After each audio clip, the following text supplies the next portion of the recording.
Listen up. This right here needs your attention. If you're a parent and your child is in pre-K to elementary school to high school, I'm calling you out. The children today, I have never experienced, and I'm 22. Having to teach and work with you guys as children has been the most traumatic experience of my life. I teach 5-year-olds ballet, 5-year-old girls ballet. I have a class of 10 students. They don't respect any authority. You ask them, can you stand in your designated spot? They're telling you no and shut up. They're throwing things at each other. They're throwing things at other people, other classmates. You say, can everybody sit in their spot? I don't want to. I'm not doing that. You don't get to tell me what to do. You're not my mom. You confront the parent.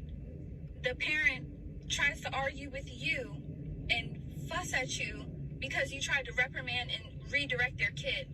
I told a young little girl, please sit in your spot. You're not my mom. You don't tell me what to do. Okay. When her mom came to pick her up, I said, hey, your daughter's having a hard time following instructions. And 7 times today, I've had to redirect her to just sit in her spot. Well, clearly she didn't want to sit. And mind you, this is a mom. Clearly she didn't want to fucking sit right there. So, I mean, if she's telling you she don't want to do something, why keep asking her to do it? You know she's not going to do it. What world do we live in? Like, what in you guys' brain as a parent says, my kid not following any directions is a great thing.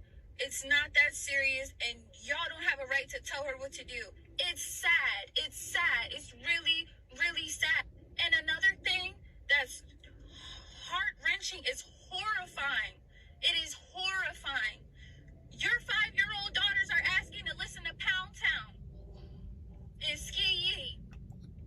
Your 5-year-old daughters are asking, can we hear Pound Town? I'm playing them Princess Tiana ballet music. And they are asking me, can we hear Pound? I don't know what to do. I don't know what to do. And I'm so scared for these little girls today because this is the most insane agenda push I have ever seen in my life. We do freeze dance. You guys' daughters are twerking at 5. Where's the parenting? Where's the boundaries? Where's the help? Y'all are not helping your kids. You're hurting them. You guys are hurting them. I come every day dressed, ready to go, and I'm in school too. I'm in college. I mean, I put bows in my hair. I'm wearing leotards. I'm trying to get them interested in like proper things for their age, and you guys are exposing your kids to this raunchy secular music. Why is you guys' 5-year-old's daughter singing Pound Town? I feel for this. But to me, this is a manufactured problem. To me, this is a problem that we all have to take accountability for. Kids are raising kids in our community. The things that we celebrate in our community is death. That's why I say middle fingers up to our community. It's not for us. In fact, the cultural norms, drinking, smoking, all these things, right? It's not even our culture. Someone else designed something and gave you it to celebrate. You didn't have that thought yourself. So the things that we hold so deem and so dear in our culture really ain't nothing. Because I look at every other culture and I'm like, why they don't celebrate these things? Because it don't make no money. It don't make them go further as far as an entirety, as a unit to progress. It doesn't. Kids raising kids. And the problem is, and no one's talking about this. We talking about every other epidemic or pandemic or the opium crisis or anything along that nature, right? or the food shortages, all these different pandemics, right? The real pandemic is fatherless households. Let me repeat. The real pandemic is fatherless households. Because if you don't have a full parenting system, then it's cracks, right? It's cracks that could be penetrated by the world, the internet. Who's raising these kids nowadays? The mother and the internet. Let me repeat. And this is majority. Now, there's always some occasions where you can find that not to be true. But we're talking about the mass amount of people here. So this is for you. Smash that like button if you agree. Comment, share. Make sure you share this video. Tell a friend to tell a friend to tell a friend. But anyway, who's raising these kids? The internet and the mother. Fatherless households, that's the problem. This is why. Because, see, a child could get away with murder when they're a child because this is why. They're going to appeal to the mother. Their emotions. I don't feel like doing this. I don't want to do this. It's all back talk. It's rebellion. They don't do that to their fathers. They don't. They have to actually act or be accountable for things. See, with the mother, you can walk around the mother based on emotions and X, Y, Z. And sometimes she will pamper that, right? But then the point of the father being there, so when you do swerve around the mother, the father like, hold on, I know you swerving. Where you think you going? Why are you swerving?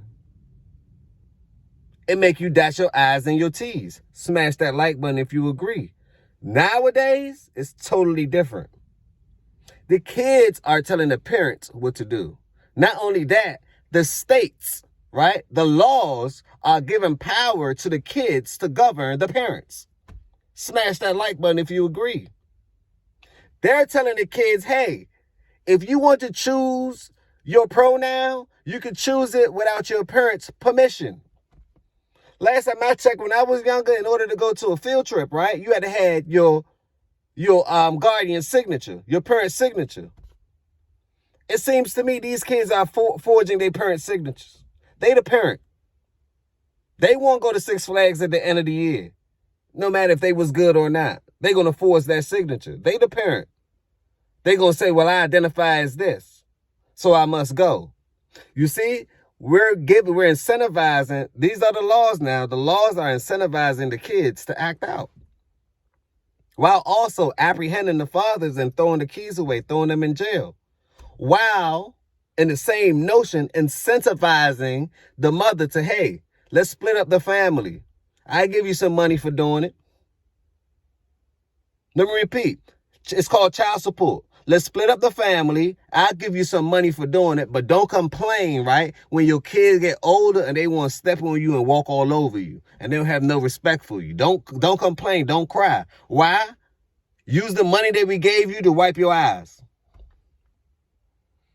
And you know how many people fall for this? Well, you know what? I'm going to get a couple kids and I'm not going to do what's in the best interest of the kids. I'm going to do what's in the best interest of me.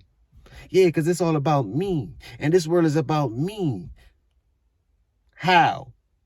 Then they give you some little money. They separate your family and you wonder why all these things are happening. We as people have to take full responsibility. Why your kids listening to them type of music anyway? Because it's being massively produced. So why can't we holler at these companies that's producing these things? Because all these company owners, they don't play it to their kids. The music that they play, that we listen to, that we celebrate, that's why I say middle fingers up to the culture. Because the things that we celebrate and the music that we celebrate, right? I don't see none of Interscope, Atlantic Records, all these owners, right? They don't promote these things to their kids. They promote it to your kids, our kids. They don't promote it to their kids. Why? Because they understand that music is direct correlation of a program.